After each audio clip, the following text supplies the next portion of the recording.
terkait berkas usulan pelaku usaha mikro kecil menengah atau UMKM yang berdampak pandemi COVID-19 di Kabupaten Lebong yang terdaftar di Dinas Koperasi dan UMKM Lebong untuk menerima bantuan BPUM senilai 1,2 juta dari pemerintah pusat untuk tahun 2021. Hingga saat ini telah ada 429 UMKM se-Kabupaten Lebong yang telah bisa dicairkan.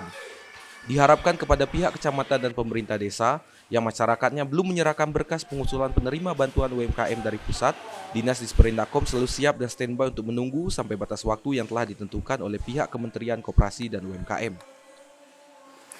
Dan jumlah tahun ini bantuan yang sudah cair ke masyarakat berjumlah 429 se-Kabupaten Lebong.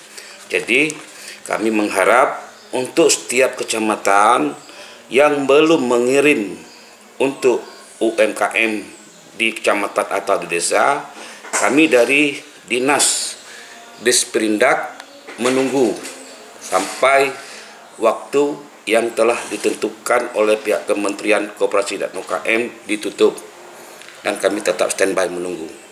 Dari lokasi, Rega Saputra, Lebong TV, melaporkan.